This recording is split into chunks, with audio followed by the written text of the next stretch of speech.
Hello and welcome to the Postcast Podcast. My name is Caitlin. If this is your first time tuning in, welcome. Each month I post a video of my predictions, which I wrote in November and December 2022. If I talk too fast, there's a transcript of everything here and I will timestamp as well. The Postcast Podcast has ended up being a regular monthly astrology prediction podcast, but my Instagram at Kates.perspective, that's Kates, CAITS.PERSPECTIVE, has ended up being the place where I follow up on my predictions to see where my conclusions made sense or not. Usually my not parts are not addressed, and medley so. I found it has been much more difficult than I initially thought to follow up on accurate predictions and inaccurate predictions. A lot of stuff comes out later on, and a lot of stuff doesn't make sense until enough time has passed. So I will admit that this is not a perfect title, but hopefully you will enjoy my unastrology as I humbly learn astrology among the netizens. You can also find me on Facebook at facebook.com/KatesAstrologyPerspective. If you follow me there, you can watch as I track news stories and how it corresponds to my predictions as best as I can follow it based on a busy modern life. If you're interested in learning how I learned astrology, just listen to the Astrology Podcast by Chris Brennan. I practice astrology using the tropical zodiac, and I use whole sign house system, not Placidus like most apps will default to. I use Eastern Standard Time up until October. After October, I use Greenwich time, which I gave an explanation for in the January 2023 predictions. All of this is mundane astrology, which means I am not talking to one zodiac sign unless specified. Mundane astrology deals with how the transits in the sky affect worldwide events, not just your life or where you're from, but how it would translate to the world. Most of the time when I'm reviewing the current astrology on Instagram and Facebook, I will mirror it with a news headline. Another thing I wanted to mention is that I am only human, which means that it is absolutely impossible to disregard confirmation bias. I recognize that I could be seeing this all through my own lens, though I try to be as objective as I can. In addition to that, we all have personal biases, whether we want to or not. I do try very hard to step out of my own shoes to see what other people could see as good or bad, although I won't get it right all the time. And sometimes I will flat out call myself out. We cannot change our perspectives, we can only empathize with others. What comes to me as I interpret the current astrology is what I write, pretty much unfiltered. Many people won't like that, but I would rather be honest and be so careful that I don't say what I am seeing. And lastly, I want to put a disclaimer out there. I am not a psychic. I do not know with any certainty what will end up happening. Astrology to me is like having the ingredients to a recipe but not actually knowing what you will be making or whether it will turn out successful or not. I would take what I say with a grain of salt, and I am always okay with getting things wrong because that is how I learn. Trial and error. Astrology is a lifelong study and so much more complex than my human brain will ever understand. So yes, I will be incorrect sometimes. However, in the spirit of curiosity and truth-seeking, I think the only way to see if there is any merit to this is to continually make predictions and see if it matches or makes any sense astrologically. You'll notice I have somewhat funny phrasing for most of my predictions. I start with the transits, then some keywords, and then I take a shot at synthesizing the phrasing with the world as we know it. There are many different keywords for the planets, signs, and houses, so I kind of just take an idea or two from each and run with it, which leaves plenty of room for error since I am not stating every possibility. As you study astrology more and more, you will understand why I might have different keywords for the same planet in two different transits. I think attempting and failing is better than not trying at all. Judge me if you must, but please understand I come from a place of severe sensitivity. Truth is important, but I do want it to be known that I have a very big heart. With all that out of the way, let's get into April 2023. Monday, April 3rd. Mercury shifts from Aries into Taurus from today until June 11th.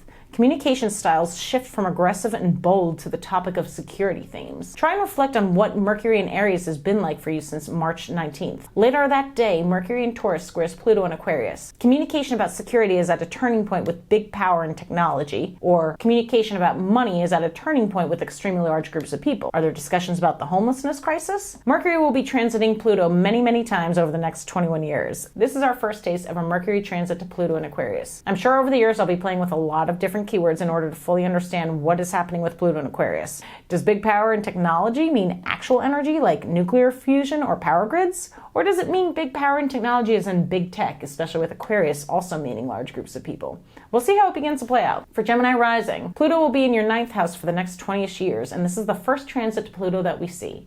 I'm very interested to hear how this works out for you. Mercury will be in your 12th house, indicating jail, hospital, isolation, solo time, meditativeness, hidden enemies, intuition, etc. And it will flow with Pluto, making big things smaller, small things big, underground, sketchy, transformation, rebirth, endings to make new beginnings, intensity, obsessions, covert money moves, etc. What I'm interested in is to see if you begin to totally reevaluate your political, philosophical, or religious views. It very likely won't even be fully apparent right now, as there is a long time ahead to see this unravel, but I think watching Pluto going through your 9th house should be a fascinating personal discovery for yourself. Or maybe you decide to go all out and do a huge overseas trip all alone, or even move. Many different manifestations to keep an eye out for with Pluto in your 9th house. Mercury transiting Pluto is not a rare occurrence though, so maybe it won't be as noticeable right now. Wednesday, April 5th, Mercury in Taurus sextiles Saturn in Pisces. Travel or communication about security topics flows with restriction of thinking, consciousness, or information which affects consciousness. Communication about shelter works with structures for those who fall through the cracks. I'm really hoping Saturn in Pisces is not about control and thought. I've said it before and I'll say it again, Pisces is a hard one to figure out for me. I know Saturn is restriction, discipline, hard work, time, the old person, walls, authority, structure, etc. With Pisces being so wishy-washy, it can make the beginning of Saturn and Pisces transits difficult to call. Is it consciousness and distorted reality? Elliott Smith. Structure created for a creative boom? Lots of learning curves coming up with so many planets moving into different signs. Still the same trial, but probably more room for error in the next few months while we adjust to the new themes. Taurus rising, the way you communicate will fall right into a potential argument with a friend. The sextile here confuses me a bit since traditionally is seen as beneficial. However, I tend to see the positive transits as something that flows easier like a well-oiled machine versus a squeaky, rickety one that needs to be addressed. Mercury, communication or travel, is in your first house of self, how you come off to others, physicality, etc. Saturn is in your 11th house of friends, large groups, organizations, hopes and dreams, etc. So you have Mercury in a sextile, where Mercury is neutral and sextile equals good, so they say, to Saturn, which is a malefic, which is interesting here with it potentially dealing with a friend. It's possible that Saturn in the 11th is about audiences, in which case I would advise against anything dealing with performance today. Saturn in the 11th can indicate a loss of a friend in mortality, but with Mercury in your first, I don't think it's likely that this will be a friend's death right now. Whatever this argument is, maybe losing this person in your life is for the best, a different kind of friend death, if you will. Thursday, April 6th, we have a full moon in Libra. A manifestation of something balanced makes things equal. This would be a great day to have the jury decide on innocent or guilty, as the justice system should work at its best today. For Aquarius rising, this especially looks like a big possibility for you. Good luck! If you're not dealing with something legal, it's a great time to plan or go on a big trip overseas. If you're trying to get into college, I am hopeful that you will receive good news. Friday, April 7th, Venus in Taurus sextiles Neptune in Pisces. Mercury's shadow period for the next retrograde begins today until April 21st when it stations. Convenient security works with collective consciousness, which is not paying attention. Do we feel safer than maybe we should? Is there some security theater going on right now? This is potentially concerning. Also, start paying attention to the mercurial themes right now, as this topic will be revisited after April 21st. From April 21st to May 14th, Mercury will be retrograde in Taurus, and then on May 14th, it will go direct again. This mercurial issue should be sorted out by May 31st. I wonder if this Mercury retrograde will have something to do with this Venus sextile Neptune transit. Aries rising, it is a very intuitive day dealing with money. Trust your gut. Today has the potential to be your lucky day when it comes to money. Saturday, April 8th, Mercury in Taurus sextiles Mars in Cancer. Communication about security flows with action being taken at home or about separating family. I wouldn't be surprised if this ends up being related to something dealing with the immigrants coming in and ICE, etc. Communication about shelter easily severs families. Oh, I hope not. Maybe it's communication about security works with angry mothers. Virgo rising, you have your beliefs and your friends have theirs. Today is not a day to get into one of those deep philosophical debates unless you're looking for a fight. If you're looking for a fight, you'll get one. Why not keep things a bit lighter today? Speaking to myself. To sum up April 3rd to the 8th, so far my take is that the topic is about homelessness or breaking families up. Certainly a lot of Taurus emphasis, which equals shelter, money, food, supply chain, energy, necessities to live, etc. Tuesday, April 11th, Venus in Taurus ingresses into Gemini until May 7th. Beauty, aesthetic, pleasing, loving, cohesive feelings about security shifts to beautiful communication or travel. Review what Venus in Taurus has signified from March 16th to today. Later that day, Venus in Gemini trines Pluto in Aquarius. Beautiful communication works in sync with the powers of the people. The moon also shifts from Sagittarius to Capricorn, which I don't usually mention since the moon moves so fast, unless it's a busy day in general. Emotional state of culture from seeking justice or invention to emotional state of institutional topics. And the sun in Aries is conjunct Jupiter in Aries. Something happens in war that's a huge deal, but we don't see it yet? Give it a few days to get the full picture. Is there some big win for the majority of the people? I'm feeling pretty positive about this day overall. Capricorn rising, you might have been having fun for the last couple of weeks, but it's time to find a way to enjoy your routine. It's also a great time for a fitness change or a diet change. Your day job should be more enjoyable for the next few weeks. Today, if you mindfully shift Venus's gears into the 6th house, there's potential for some really big changes in your money or what you value. It's possible this is a new job that pays better and will inevitably help with your family or home. You might not see how it affects home yet, but give it a few days to reveal itself. Go into work with the best attitude you can today and take care of yourself. I think you've got a great day ahead. Friday, April 14th, Venus in Gemini squares Saturn in Pisces. Beauty and communication or travel is at a turning point with restriction in consciousness. Is there a censoring of ideas? Is there an attempt to sway collective consciousness or the narrative? If this does have to do with censoring, my guess is that it wouldn't be obvious. This could be more like an ignorance is bliss transit without even meaning to be ignorant. Venus in Gemini certainly indicates the gift of gab, but it seems like it could be someone who just enjoys listening to themselves instead of paying attention to what is preventing a deeper form of consciousness. Cute words don't equate to deep thought. We need to get serious if we are concerned about our ability to transcend thoughts from the surface level to the depths of consciousness. Someone will be talking regardless, but it might be best to say less right now. The cute talk might bite back or just end up as a filler instead of really saying anything truly meaningful at all today. Sagittarius rising.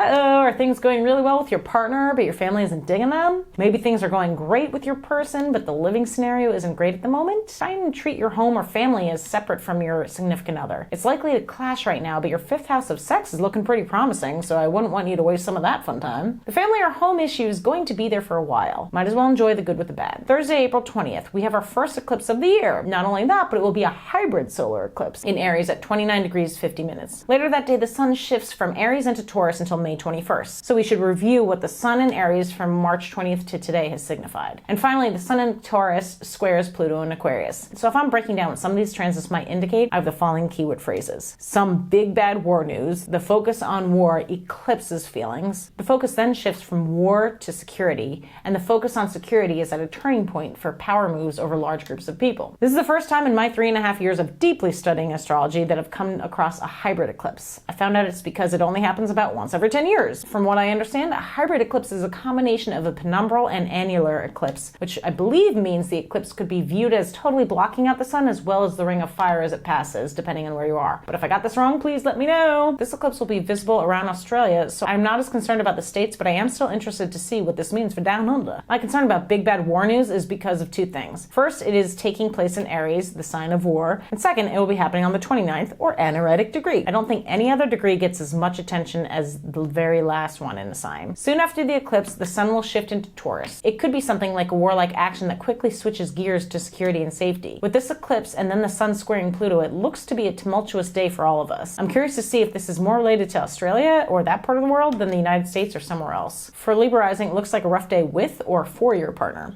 Soon after this eruption happens, is your focus on the shared assets with your partner? Does it seem like it looks like it could be difficult to deal with the potential for kids? If you're trying for kids, don't bother trying today. If this is about a business partner, did you have an argument with them? Is there a disagreement on how the business money should be spent? Do you feel that this change is likely going to be a disaster and throw a wrench into everything that was going smoothly? Looking at the rest of your chart, I wouldn't be surprised if this does have to deal with the business partner. Work doesn't look too fun right now. There are no major transits with Venus today, but with Venus in your 9th, maybe take your mind off work if you can and plan a trip far away. That's my best advice at this moment. Friday, April 21st, Mercury stations retrograde in Taurus at 15 degrees 37 minutes. Reviewing communication about money or material things for security. Whatever the mercurial topic was from April 7th to today will be reviewed from today until May 14th.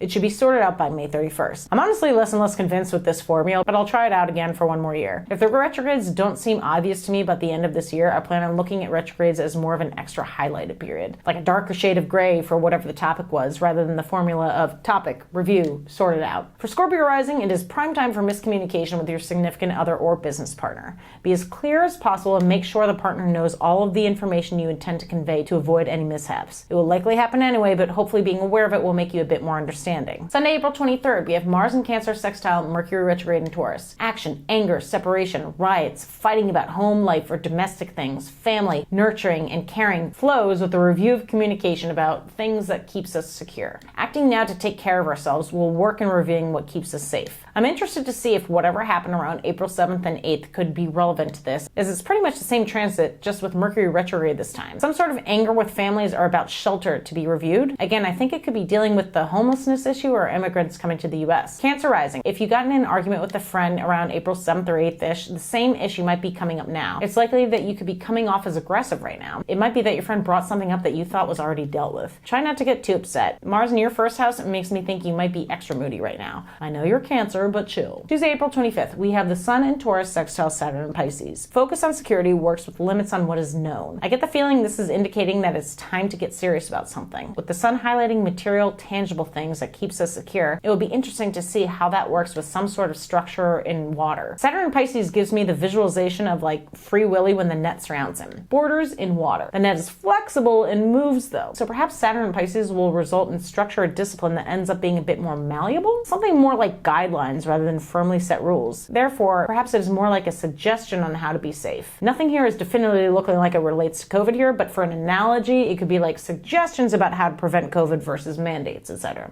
Leo rising, your focus on career works with the discipline in dealing with other people's money. If you're an accountant, I feel like today might be a big day at work, but I have trouble imagining Leo rising as an accountant. Another interpretation could be focus on the direction of your life works well with a loss in shared money. Perhaps your partner, business or romantic, loses some money from work, stocks, tax breaks, debt, and you are able to pick up the pieces since things are more likely to go well for you at work right now. If there's a team effort going on, you should take the lead. No surprise there, Leo. Saturday, April 29th, Mars in Cancer sextiles Uranus in Taurus. Aggressiveness, anger, separation, action in family, or the way we care for people works with the sudden, unexpected change in what keeps us secure. Do things to save your family or home because of unexpected upheaval of security? Pisces rising. This one is a difficult one to synthesize. Busy time with your hobbies flows with sudden shakeup locally. Something volatile with your kids flows with sudden shakeup with a sibling, as in you need help dealing with something with your child and your sibling is there to help, which is unusual for them. Aggressive sexy time with somebody you've known since you were a kid that popped up out of the blue. Maybe your kid gets into an argument with your sibling, which is uncharacteristic. So to sum up April, from the 1st to the 11th, I get the feeling that the topic of homelessness could be prominent. From the 11th to the 29th, it seems like people will get swayed in one direction or learn something they didn't expect that is shocking. This group gets screwed and then just gets mad. I don't know, I'm just keywording. That's it for April. Thanks for checking out this video, and please don't forget to comment, like, subscribe, share, click the notification button, all the annoying stuff I gotta say. I'd love to hear if any of this was accurate from your perspective or not. Or if you're a bit more advanced in astrology, let me know which keywords I should have traded out for if I got it wrong. Also, don't forget to follow me on Instagram at kates.perspective and on Facebook at facebook.com/katesastrologyperspective. Use your mind,